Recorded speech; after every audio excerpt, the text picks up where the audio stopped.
A racial slur spray painted A high schooler calling for hate crime charges against the people who spray painted.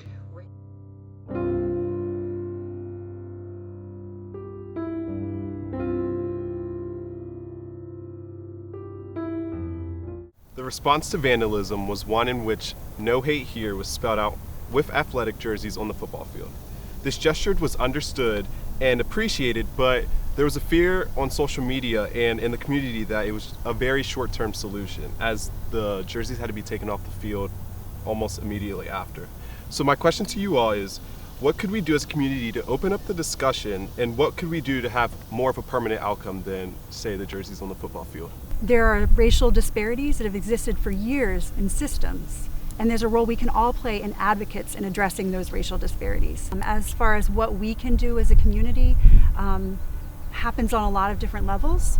So it can happen on a systems level, and in my work, I work a lot with systems. I oversee the local management board in our office for Calvert County government, and they're doing a needs assessment right now, looking at issues of disparity and poverty and education and other areas, and we are inviting children, youth, families, educators, human service providers, anyone that is part of our community to participate in this needs assessment process. There's surveys right now on the Calvert County government website, and we want to hear your ideas for solutions. So getting involved in your community can happen on a systems level, and this is one way where it can happen. Talk to people that are different than you. People are divided, and they're divided on social media even more so, and we're never going to come together as a community, as a country, unless we get to know our neighbors and have real authentic conversations with them. I'm a former educator. I'm the oldest of 17, so I've had to be a model. One of the things is that I like to solve problems, and one of the things that this organization I'm dealing with, the Collaborative for Children and Youth, we do something called developmental assets. It looks at what beliefs, attitudes, behaviors, and skills kids have acquired. And the more of these assets they have, the more successful they are. And a lot of things that happen here, had beginnings way back there in building the foundation. Family boundaries, positive peer influence, youth programs, a religious community, equality and social justice, responsibility, planning and decision making, and resistance skills. One of the ones that's really high is planning and decision making good decisions, because if you don't make good decisions, you have to pay the consequences. What you saw here didn't just happen overnight. The foundation wasn't built properly, and so we all have a role into that. First off, I would say that what you're doing now is an extraordinary effort to open up communication. The sweatshirts that were put on the field, that was a response. It wasn't a solution. It couldn't be a solution. What I would say to young people in our county is you have a lot more power than you realize. You have power in your homes to change the tone of conversation that you hear coming out of your parents, whether it's white homes or African American homes. When you hear something that you know is not going to go well if it was said out in public, you stand up to your parents on other things. This is a great issue to stand up to your parents on. Say, wait a minute, we can't be talking that way. We can't be thinking that way. That's going to filter down to my generation and create pain for me. So that's the authority you absolutely have right now, is the power of conversation in your home. The second power you have is the power of conversation you have among each other. What kind of environment are you making when you're looking for adults? And I think this is great. You're looking for adults to push the levers of authority and power to make a better environment. But a lot of times we're responding to the environment you create. So when we see on social media, when you guys start trashing each other, even if it's just in fun, know that adults see that it's hard to take them serious. And that kind of behavior spills out into other things that suddenly do become serious. And I think that you're hitting this mature age now where you start to understand that if you want to be responsible for something and have the authority over it, you have to do both those things together. So what I'm suggesting is, as a group, as teenagers, as high schoolers, start to change the conversation you have among each other so that anyone who starts speaking anything of hate, anything that's against anybody's human dignity, it stands out like a sore thumb, and you say, we just don't do that. We're just not going to do that around here. And I think you'll create a self-policing culture that will not only take you through high school, but into college, and hopefully you'll do a much better job of it than we did.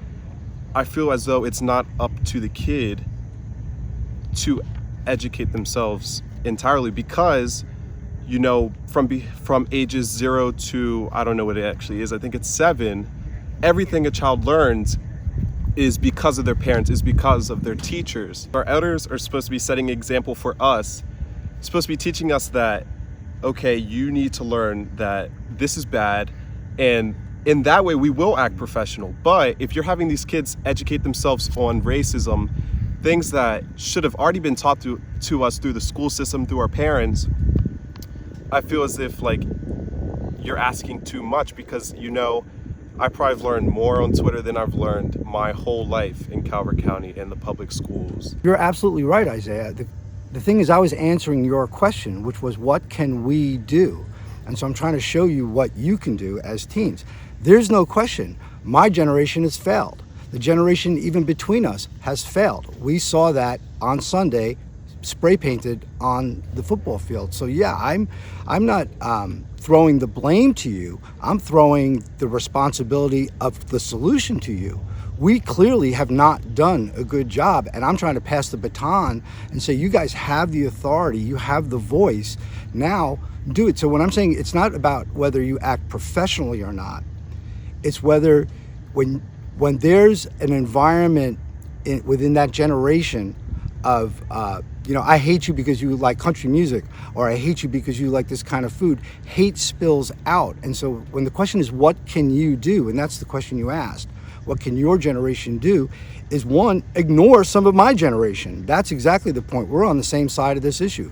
My generation has failed, or we've only taken us up to a point. And so now the baton is passed to you guys to do a better job than we do. So believe me, I'm not blaming you. You grew up in the environment you grew up in, but you're now of the age of reason. And so there is a point where you can control your thoughts. And that's what I hear, and I'm impressed by it. And so I want to encourage you to encourage your contemporaries and your friends to say, we can do better.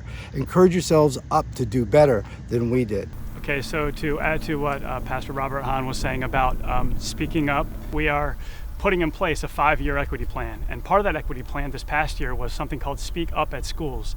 And Speak Up at Schools included 4 steps. The first thing you would do is you would interrupt. You would interrupt that moment, stop it in its tracks. After that, you just ask the question, why did you say that word? As Mr. Guthrie Smith said, it might have been taught from when they were younger, and they might not know the actual meaning of the word, or the power or the anger that the word actually, and the violence the word implies. And then based on that answer, you educate. The third step is to educate. And then with education, you can explain to them the power of the word, the meaning of the word, the history of the word. So it's interrupt, question, educate, and then echo. Hopefully it's not just one person saying something. Hopefully that speak up moment is echoed by somebody else. Maybe it's by another authority figure, by another teacher, by another student. I think the response of the jerseys is appropriate in terms of not allowing time to go by with nothing being said. But to do the work beyond that, we first must look within ourselves. We first must take our own examination of our own heart. And if we say, well, racism doesn't exist here, then perhaps those individuals need to find people who look different than them and to begin to build relationship and hear those stories.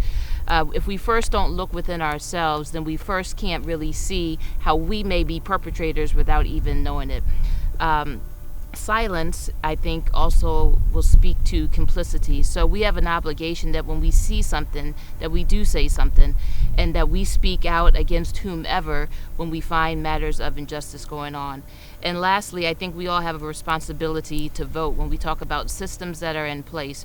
One way that we can take action is by having a say about who makes the decisions on a local level and on a national level. If we don't vote, we're being silent, and our silence allows whatever to go on that we don't like or disapprove of to happen.